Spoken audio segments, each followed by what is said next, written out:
Hey, what's up, guys? Got another new podcast for you. This is Bryson. I'm Bennett. And today we got another video slash podcast for you of Tuned In Sports. This is podcast number 3. And podcast is going to basically be the Week 6 review for the Eagles and the Bengals. We both came away from this week with another loss.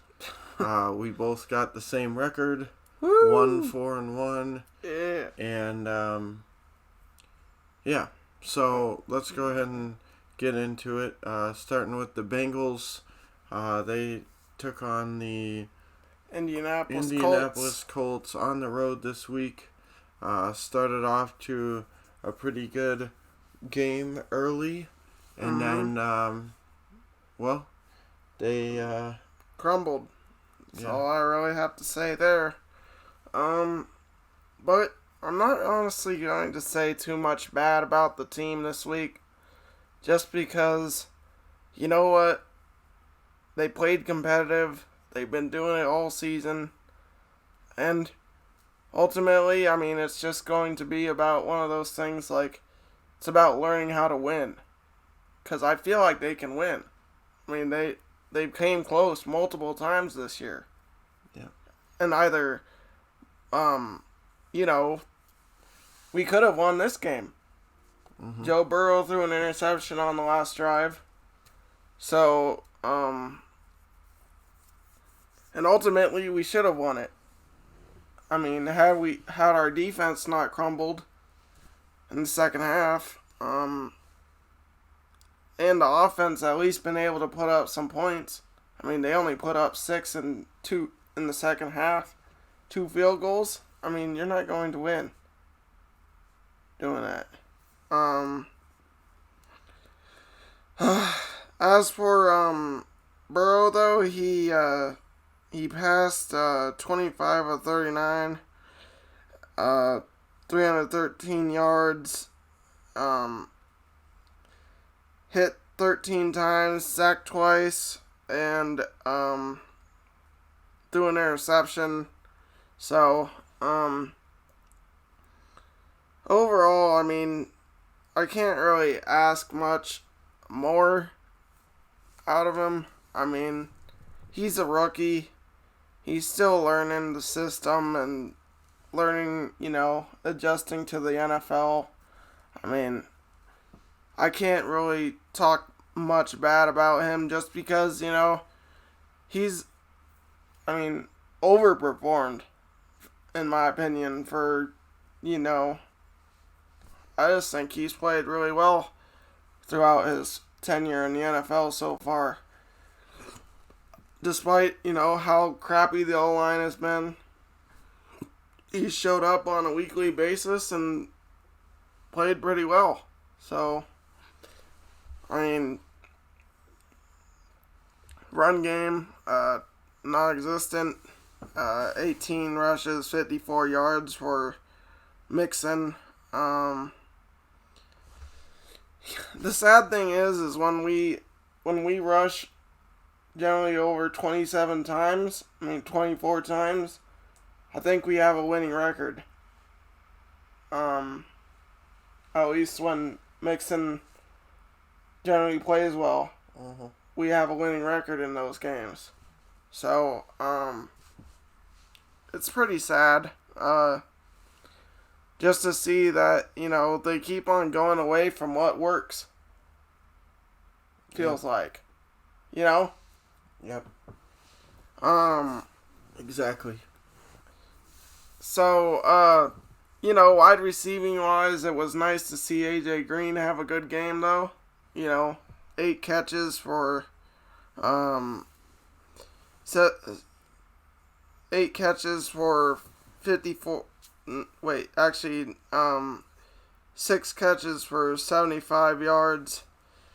It was really nice to see him out there, playing kind of, better than how he has been. That's for sure, because he's been pretty pretty much non-existent throughout this whole season. I think he had one catch last week or something. Yeah, something stupid like that. Yeah. But, it was also nice to see T. Higgins, 6 catches, 125 yards. He played like a beast today, and that's what I think we're going to be seeing out of him on a consistent basis. There's a reason we took him at the top of the second round. He has talent, and I think he's showcasing it. So, I'm really happy with overall the wide receiving core. I think Tyler Boyd playing really well. AJ Green, if he continues to play like he did this week, I mean, the sky's the limit for the offense. But it goes back to one thing: O-line play. Yep. And the run game. Yep. If you can run the ball, it opens up passing. Yep. So, and unfortunately, throughout this season, we haven't been able to do much running. Just not being able to get the run game going, and I think that's partially due to just having a crappy O-line. And I feel like against most of our opponents this year, we became one-dimensional. Yeah, Burrow throwing 44 times in a game. What did he against have? the Browns. I was gonna say, didn't he have like 40 something passes against? Yeah, that's the most That's the most completed passes by a rookie in a single game, I think, in rookie history. He completed 44. 31 passes Out of 44. Yeah. Oh, okay. So nonetheless, that's just ridiculous. But back to the Colts game. Should have held on to it. We gotta find ways to win. We can't keep bringing. Especially this game. We were in perfect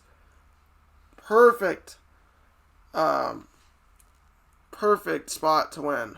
21-0 lead going into the second quarter. On the road. How do you give that up? I just do not understand it. I don't know if it's whether it's coaching or it's just...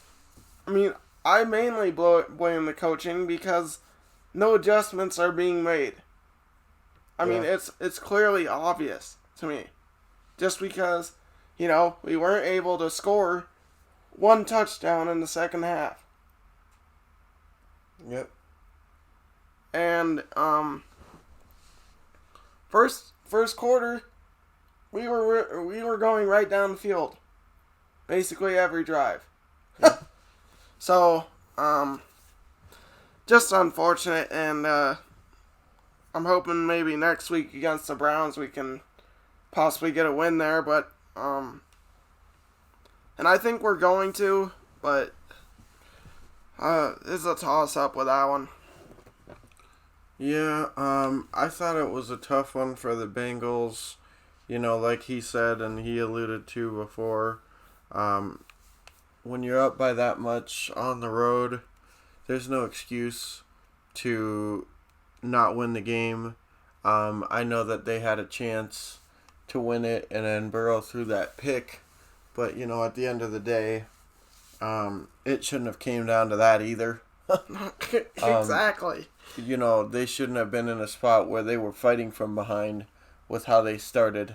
So I don't necessarily blame Burrow for going out there and trying to make a play. Something that Dallas Cowboy fan 1980, somebody that I enjoy watching and respect as in terms of fellow YouTuber that talks sports, something he says all the time is in some ways, he doesn't really count last minute drive interceptions because dude's out there just trying to make a play to get his team in the game. And, if that ends up in an interception, well, that is what it is. But, he's out there trying to make a play to get his offense in position and that was his only pick, right? Yeah. So, I mean, apart from that, which it shouldn't have came down to that, he took care of the ball.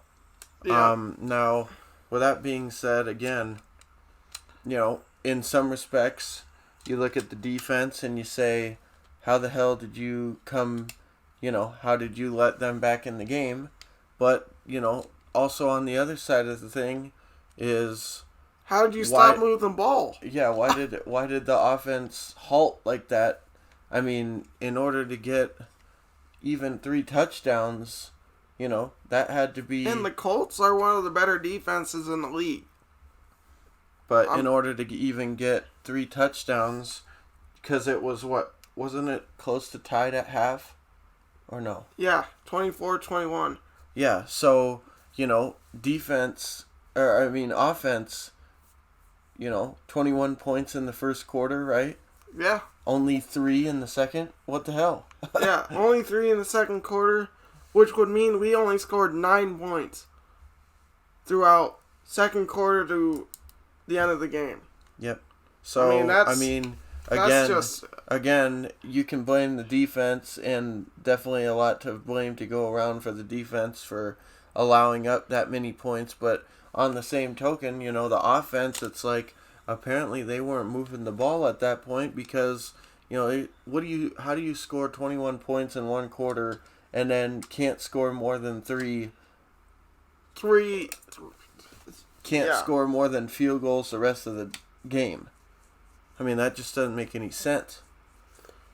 Actually, what it was is they scored 2 touchdowns in the first quarter, scored a touchdown on a field goal in the second, and then 1 field goal, and then in the third, and then fourth they didn't score. Well, still, I mean, you're coming out of halftime. It's a pretty tight game. How do you not make adjustments to prepare for what the Colts could be bringing? And how do you score 3 points in a half? And, I mean... That's horrible. And I just don't... one thing I don't... I mean, I promised I wasn't going to go hammy on the team tonight, but... how do you... it goes back to what he alluded to in earlier videos with the Eagles. I mean, that the quarterback isn't going to have time to throw the ball. You know? Yeah. How do you not game plan around that? I mean... Yeah, why is it that, it seems like when offensive line is the issue, why does it always have to be the issue? Why can't you say, well, we know our offensive line isn't very good, so we're going to run an offense that's keen on, as soon as you get it, you take 3 steps back and boom. Yeah, you're getting rid of it. 2 steps. No time would you hold on to the ball more than a couple seconds, and you just get yourself up the field with quick passes. Yeah. And if that doesn't work, well, hey, it is what it is, but at least your top level quarterback that you're banking your future on is not out there getting hit more times than he's not. Yeah, exactly. Which is essentially what happened against the Ravens, and it also happened to an extent against the Colts, where he was just spending the whole game, tearing turf out of his face mask. Yeah, exactly. But, it also doesn't help that, Carlos Dunlap and Geno Atkins have expressed that they're not happy with the roles that, the way the team's using them right now. They're primarily being used for third downs. And, I agree with them. I mean, those two have been great players for a long time. I don't understand why they're not out there on every single down. I mean, it makes no sense to me. It sounds to me like they just want them to leave. I cannot wrap my head around it. And it makes no sense. Yeah. I mean, I agree with him. I mean, what is he thinking? What is Zach Taylor thinking on this? I really do not get it. Either that, yeah, I mean, and not only that, but what is the defensive coordinator thinking? Just saying, yeah, that sounds like a great idea.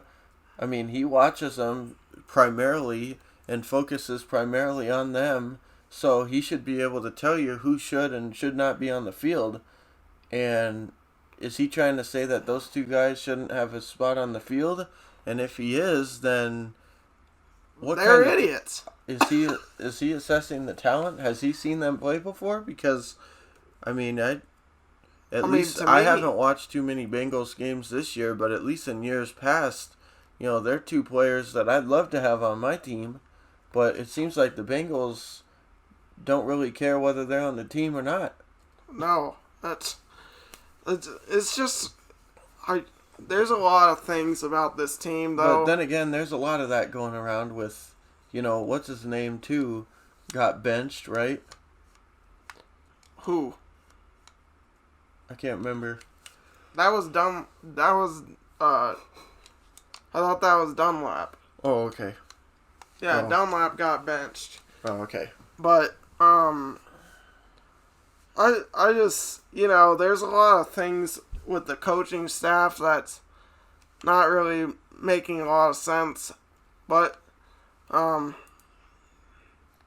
don't know. I mean, if Taylor doesn't turn this around, I could see him very easily being gone after either this season or they'll let him stick around for one more, then he's going to be out there. What season is he in? This is his second. And he's 3-18-1 record as a head coach. So, it's gonna be interesting. I mean, if Taylor doesn't get this turned around soon, I'm gonna be hard pressed to say that he should be there. I mean, yeah, but on the same token, I don't think expectations going into this season were all that high, and pretty much every game outside of that debacle against the Ravens, you've competed and had a chance to win. Now, I understand that you haven't necessarily won the games, and that gets frustrating, but at the same time, I mean, it's not like you're just going out there and getting smashed every single week. No. I don't think the expectations going in were to go in here and beat these teams. I mean, I didn't think they were going to beat the Colts. I didn't think that they were going to beat the Ravens. I didn't think they were going to beat, I don't think anybody had us even beating the Browns. So, No, I didn't think that they were going to beat I thought they could have beat the Browns, but I'm just saying a lot of these teams that they've lost to, I didn't think they were going to beat the Chargers. I mean, I'm just saying a lot of these teams that they've lost to, it hasn't necessarily been like, oh, they were the heavy favorites and they just, found a way to lose. The team that they were favored against, the Jaguars, they took care of business. Well, I mean, they should have. I mean, the thing is, though, the really sad thing is especially with the Chargers game, we were in perfect, perfect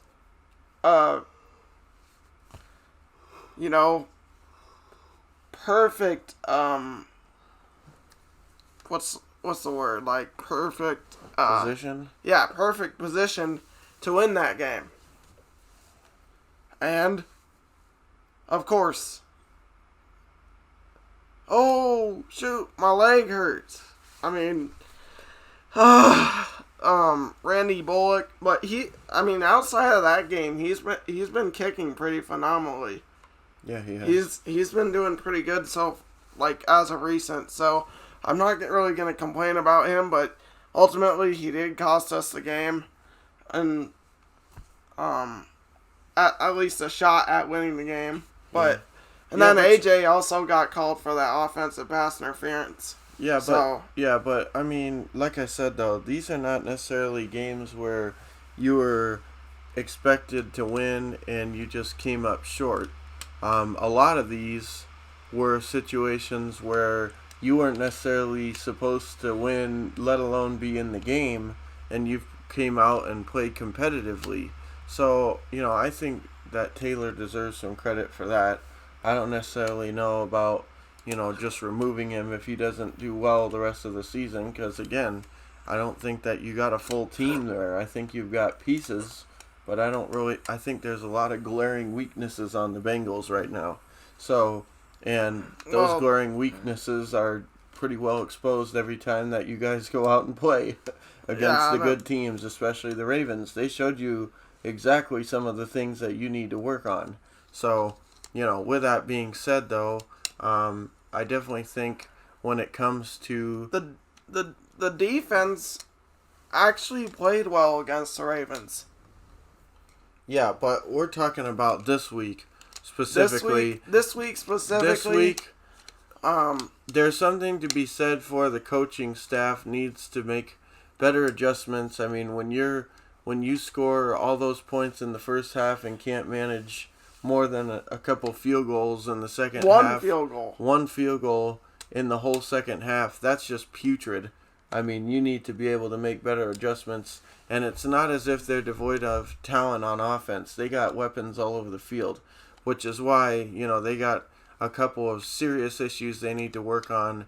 And, as far as I'm concerned, in a lot of ways, unless you want to go defense, if the Bengals go anywhere other than offensive line in terms of drafting offensive players in the first couple of rounds in the draft this year, I would be furious if they go anywhere. And like I said, unless they go defense, which, there's some defensive things that need help too. But if they go tight end or something like that in the first couple rounds, I would be so furious. Because weapons are not the issue. You got Boyd, you got Green, who knows if he'll still be there, but regardless, you got T. Higgins, you got Sample, who's shown that he can play. And on Tate, I mean, he's had the opportunity to play. Yeah, he's played decent. So it's not as if there's nobody there that can play. So if you go anywhere other than offensive line, which is going to be the main key, I mean, you got the running back, you got wide receivers, you got a tight end. You got a quarterback. All you need help with on offense is offensive line. So if they go anywhere other than offensive line in terms of drafting offensive players, I would be offended. Yeah. I would be offended by that decision. And I think, to me, and I'm not even lying about this, if the Bengals had an offensive line, I think they're one of the best offenses in the league. Bar none. So, like he said, if they could address the offensive line either through free agency or, in the draft, of course, which I would totally expect them to. It wouldn't make sense for them not to, That's a glaring need on their team. Well, the thing that I would say is, if you need to do the offensive line stuff, you either address that in the NFL draft in the first handful of rounds or whatever, or you go to free agency to get offensive line help, and then you go strictly defense. Yep. For the first handful of rounds. If you don't do that, and you get wide receivers or something. Now, don't get me wrong. I think AJ Green, is he into the last year of his contract? Yeah. So he's probably not going to be there after this year. I honestly don't know if I would pay him either. Well, unless he was willing to take a real a smaller contract. I don't think you should pay him all-star money just because for how often he's on the field and the production he's put out there. I realize this was a good game for him, but outside of this, he hasn't looked like the same. He hasn't looked like AJ Green this season. So I don't think I would pay him unless he was willing to take less money or something. So I understand that, you're losing your number one receiver for years, so it would be an easy thing to say, well, let's go out and get a wide receiver in the first round. But I guarantee you got more than enough weapons to make up for it forget that. Get offensive linemen, Well, and then if you need to go out and sign somebody that could, I mean, Allen Robinson will probably be available. I could see him being a solid fit for the Bengals. Alshon Jeffrey will be available. I don't know if the Bengals should go after him, but I'm just saying, he'll be out there. There's plenty of guys. What's his nuts? Brandon Cooks, I think, will probably be available. There's a bunch of different guys that will probably be out there and open. And who knows, Odell Beckham. Odell might be available. And again, I don't know if you should necessarily go that route and try to get him, but I'm just saying, there are guys out there that could come in and fill that role without you needing to spend the first round pick in the draft to get somebody that you hope will work out. Yeah, I mean, as far as wide receivers go, we have a chance to lose A.J. Green and John Ross. But whereas John Ross, I mean, he's kind of been he's been a bust, unfortunately, and I mean he showed some spurts last year. I mean, but he hasn't really seen the field at all this year because of injuries. Yeah, but so, I mean, oh well. I mean, I'm just saying. Ultimately, I mean, him and Green, I don't really know if we're really going to lose anything by both of them leaving. Yeah, but truth of the matter is, I mean, oh well with John Ross. And with AJ, he did a lot of great things for your team for a lot of years. But you know what? At the end of the day, you're on to bigger and better things.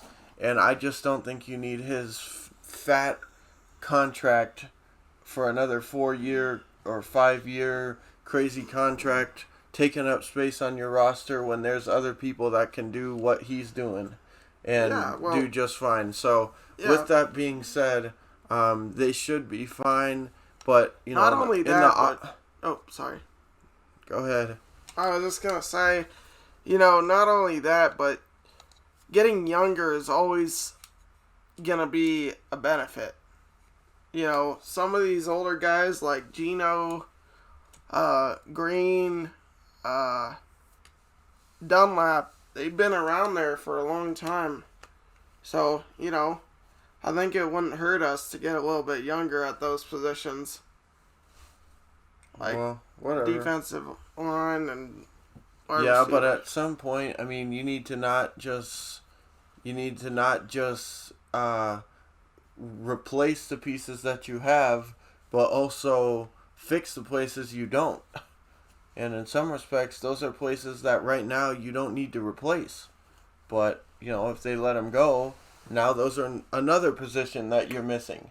Yep. So, but regardless, I mean, there's ways to go about it without needing to dump a whole bunch of money into AJ. I don't think you should.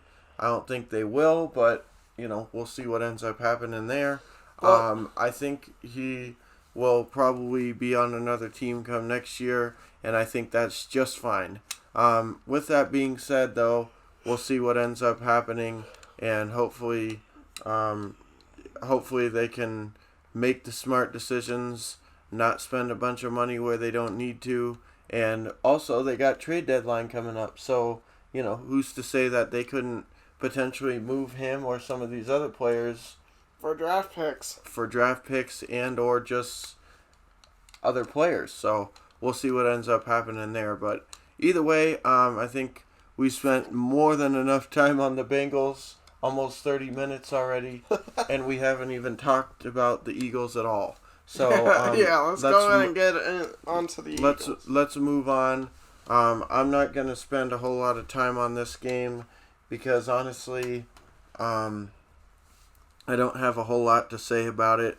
I didn't get to watch the entire game. I did watch a lot of it, or a decent amount of it, but I didn't get to watch the majority of it. And so I don't really have too many thoughts. I can only really comment on the stats and the parts that I did see. Overall, I'm not going to sit here and get all upset or pissed off or anything like that. or at least I'm not. I'm gonna try not to. But I'm not gonna, sit here and go off on them and act like we should have won this game and man, what are you guys doing? We suck or anything like that. Honestly, I wasn't expecting to win this game. I honestly wasn't expecting it to be close. And the fact that we were down by so much, I think it was at least 17-3, maybe even 24-3 at one point, and we fought back and lost 30-28. Well done by the team overall. Sure, there's things that we need to work on, but again, expectations going into this game, in a lot of ways, I expected to get blown out. And the fact that we lost this game by 2 points and had a chance to win, well done. Way to show heart, way to show resiliency, and way to come back when it would have been easy to just throw in the towel because you're going against a team that basically does not give up big leads because of the way that they're set up. What do they do best? Run the football. Clock management. Yeah. And that's what you need to do in that situation is clock management. And they're probably, as far as I'm concerned, I don't think there's any team out there I would rather have in a situation where you're ahead by a lot and you're just trying to close out the game. I would take the Ravens over basically any other team in the league in terms of doing that. So, once again, I didn't expect us to win this week.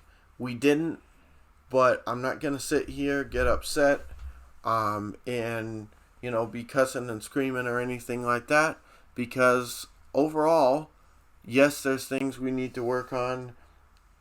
Yes, there's people that need to play better, all that fun stuff. I get it. I understand, but not bad. Yeah, exactly. I really think, this was one of the Eagles' better performances from this season, in my opinion. The way they rallied in the second half was pretty impressive. Like he was saying, I don't think anybody was expecting anything but a trampling going into this game. So, it was a nice surprise to see them, make it a game. So, good showing by the Eagles. Unfortunately, they didn't get it on the 2-point conversion that probably would have at least sent it to overtime, But, yep. By the way, that was just a dumb play call in general, but, Yeah, if there was one thing that I would or am going to get pissed off about was that play call for the second down conversion. 2-point conversion. 2-point conversion. That was absolutely horrible. You got Zach Ertz out there. You got Travis Fulgham, who's played like a beast all game long. You got all these different weapons. You've got tight ends and receivers. You got Wentz, who's a decent scrambler. And you decide to do an option play with Boston Scott and Wentz when you see everybody and their brother knew that the Ravens were going to be blitzing on that play. First of all, if that was the play call, which I'm guessing it was, it better have been, because if they audibled into that, seeing what the Ravens were giving them, oh my God. Somebody needs to have their head examined. Wentz, I think you got hit a couple too many times if you audibled into that play. I doubt that happened. But you're looking at that. You've been sacked 6 times for 43 yards. You got offensive linemen out. What in the hell are you thinking doing that play? I mean, that was just absolutely putrid. That was, I honestly, if we had just done like a pass play and the Ravens made a good play, or everyone was covered and Wentz tried to run for it and we didn't get it, would I have been bummed? Yes. Would I have been upset? Maybe at the time, but I would have been fine. It would have been whatever. But as we sit here right now, and at the time of that play call ruined my day. And it had nothing to do with the fact that we lost. It had nothing to do with the fact that we didn't get it or anything. It was 100% because whoever the hell made that play call made a stupid frickin' decision to do that. We ran the ball. Let me check the stats real quick. We had 194 yards rushing. So in some respects, I can understand doing the option. But that was still just a stupid play call, doing it like that when you saw they were blitzing. You need to audible out of that play, for one. For two, if you are going to run it, just run it flat up the middle. Get a fullback in there or a tight end or something and just run it and hope you get it. Exactly. That was just a stupid idea. I can think of about 75 other play calls or that I would have rather seen. That was just absolutely horrible. Got blown up in the backfield. I could have told you it was going to happen before the ball was even snapped had I known that was what they were planning to do. Just terrible. I mean, like I said, I wouldn't have been upset or anything at the performance, even though we lost. I would have been more than happy with how we played had it not been for that play call. But after watching that play call, I was upset the rest of the day. So, I'm just being honest. I mean, that pissed me off. Whoever the hell decided that play call needs to A, have their head examined, B, have a stern talking to, and C, potentially find a new job, because that was that bad. That was absolutely terrible. Whoever decided that, you don't know what the hell you're doing. So that was just putrid. Now, with that being said, Zach Ertz, he's now injured. Miles Sanders, he's now injured. We're getting Deshaun Jackson next week. We're playing the Giants. I believe we're at home. So, after the way we played, let's take it back to Cincinnati. We played a good game against Cincinnati. I was upset at the time, but they're a game team, and we played a lot better against Cincinnati than we did the weeks previous. That's good. Then we went and we beat the 49ers in San Francisco, I think. Actually, it may have been in Philadelphia, but either way, we beat the San Francisco. We came out against Pittsburgh, played a tough game, and just barely lost. We came out against the Ravens. Nobody gave us much of a chance. We got down early, but then we almost came back and had a chance to at least push it to overtime. So, going against the Giants, I think, and this is after watching everybody else in the division and stuff like that. I know we lost to Washington week 1. That still stings. But as far as I'm concerned, based on what I'm seeing from the rest of the division, we're playing the Giants, the Cowboys, and the Giants. There is no reason we can't win all 3 of those games. There's no reason we can't beat the Giants twice There's no reason we couldn't possibly beat the Giants or the Cowboys twice, and there's no reason we shouldn't have the series with the Redskins. If we can do that, I think we're good. I think we'll be set. We'll be fine.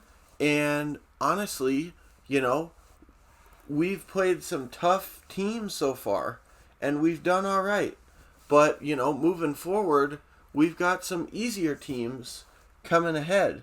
Like we had to play the NFC West, which is the 49ers, the Rams, the Seahawks, and the Cardinals. Well, we played the 49ers, and we've played the Rams, but we haven't played the Seahawks or the Cardinals.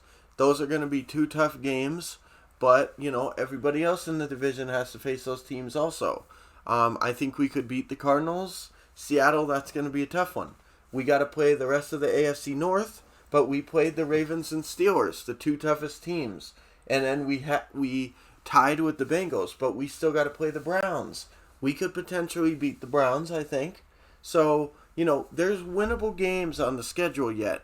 And then you look at our division, which is really bad this year. There's no reason that we couldn't fix this season, and it starts this week against the Giants. Yeah. So, even though we lost against the Ravens, a lot of positives. I talked about the Bengals before. The Bengals got absolutely crushed against the Ravens, which furthered my thought that we were going to get hammered because we couldn't even beat the Bengals. Yeah. And then we came out and had the performance we did. I was like, wow, okay. The funny thing is about the NFC least on this season is ultimately what I'm thinking is whoever wins the most divisional games is going to win that division. Which is, it's pretty funny to me, just because, I just find it pretty funny. Yeah, no, I agree. I mean, it's sad, it's sickening, it's gross. But that's and then the Cowboys came out today and looked like complete crap. So yeah, exactly. So we'll see what ends up happening. Like I said, this isn't like a playoff. This isn't like a playoff prediction video or anything like that. You might. So in terms of the playoffs and what's going to happen later in the season, that's still yet to be determined. But all I'm saying is, with how we've been playing, we could easily beat the Giants next week. If we could get on a roll against the Giants, carry that into the Cowboys, win that game, and then play the Giants again, we could easily win those 3 games. And then going into the next week, whoever we play, we've got some confidence built up. We got the offense kind of sorted out. Yes, we have injuries, but, still, we can work around it, figure out what we need to do. Yeah, if you win those 3 games, you're looking at a 500 record going into week, what would it be? Week 9? Something. No, week 10. Yeah, and then for that game, we're playing against at the Browns. So, I really think there's just not really any reason why we couldn't win those games. Like I said, is it going to be easy? Hell no. But could we do it? Yes. Mm-hmm. I do believe so. I think if you play like you have against the Steelers and the Ravens especially, you should easily win those games. Yep. So, yeah. We'll see what ends up happening, but like I said, it would be easy to get on here and piss and scream and yell about us losing another game, but I'm not going to do that this week. I'm just going to sit here and say there was a lot of good things. There was some bad things. Once again, Wentz got sacked 6 times. We're talking about a banged-up offensive line against the Ravens' defensive line. I could have told you that Wentz was going to have a difficult time and not a lot of time to throw. So what did they need to do? Draw up some offensive plays to get the ball out of his hands quicker, and it doesn't seem like they did that because he still managed to get sacked 6 times. So, again, can you please watch the tape? That would be nice. Yeah. But, like I said, I'm not going to get upset. I'm not going to do any of that here. I'm just going to say that I saw some positive things this week, and I think we can continue that, and going into this game against the Giants at home also, this game is at home, this first one. Going into the Giants, both games though, and the Cowboys, if we can capitalize on some of the things that we have progressively been doing better week to week, especially the Cowboys got Dalton in there now and stuff. If we can capitalize on some of the things we've been doing week to week and continue that going into these games, we could easily win this game, and we'll see what ends up happening. But I give us a chance, more than a chance, in each of these games. As a matter of fact, I think we're beating the Giants this week. So yeah, as far as our schedule goes, we got a tough stretch coming up. So we play Browns this Sunday, then we're playing the Titans, then we got the Steelers the following week. So there's 3 more losses on our belt probably. I give us a shot against the Browns, but as far as the Titans and Steelers go, no, we're not winning those games. It's going to be tough for sure. But hey, then after that, we play Washington and the Giants, and then the Dolphins and the Cowboys. So those are 4 games that we could possibly win. Yep. So we'll see what ends up happening. Overall though, disappointed that our 2 teams lost, but I think as opposed to other weeks, there is some positives to take away, and especially for the Bengals. Like I said, I don't think this was the year for them anyways. I wasn't expecting them to do much. So really out of them, all I want to see is just competition. Week to week, are they in games? And so far, outside of the game against Baltimore, the answer to that question has been yes. And if they can continue for that to be the case, and maybe even, pull out a couple wins against maybe some teams that they shouldn't, then I think that's going to be great going into next year. Figure out during the course of the season some of the issues that they've got going on, what they need to address in the off season, and go out and do it. And I think next year they can be more than just an improved team. They could easily be looking at, maybe fighting for a wild card or a playoff spot. Yeah, as I said, the stretch after we play the Titans and the Steelers, Washington, Giants, Dolphins, Cowboys. Those are 4 games that we need to take advantage of to get some wins under our belt, in my opinion. Because those are 4 winnable games for the Bengals, I think. Yeah, with sure. the Cowboys, with how the Cowboys have been playing, I don't think they're good at all. So yeah, it seems to be pretty messy down there in Cowboy land, and that same can be said for the Giants and Washington. They don't really. It's kind of a mess down there just because they don't really have a quarterback, and the Dolphins are kind of trending in the right direction, but I don't think they're not beatable. Yeah, the Dolphins. Honestly, I kind of look at the Dolphins as similar to the Bengals, so that they're a team that are just a couple players away, or maybe a better offensive line, or I don't think Fitzmagic is necessarily the end all be all of quarterbacks either, but I'm just saying I don't think that they're too far away from being decent. I didn't expect them to be great this year, but I think with a couple pieces here or there, next year they could easily go from a team that you look forward to playing to a team that you're not exactly too happy to see. So we'll see what ends up happening there in Miami. But we're talking about Cincinnati here, so I think going forward, we'll see what happens. But Yeah. it could have been worse this week for both of our teams. Yeah. And it has been worse at different times in the season. So overall, great week. And we're looking forward to next week. Yeah, and 2 divisional games. I mean, we're always going to be pretty excited for a divisional game. Doesn't matter who it is. So, we look forward to watching it. Yeah, so we'll see what ends up happening there. So with that being said, guys, this is the week 6, right? Week 6 review. Yeah, week 6. For the Bengals and for the Eagles. And, moving forward, we hope to get more of the guys on the channel, of course. This week they were supposed to be a part of it, but we had some audio issues, so here we go with this. So, anyways, if you guys like the content, make sure you hit that like button, subscribe, all that fun stuff. Thank you for watching or for listening. My name is Bryson. I'm Bennett. And we'll see you guys in the next video.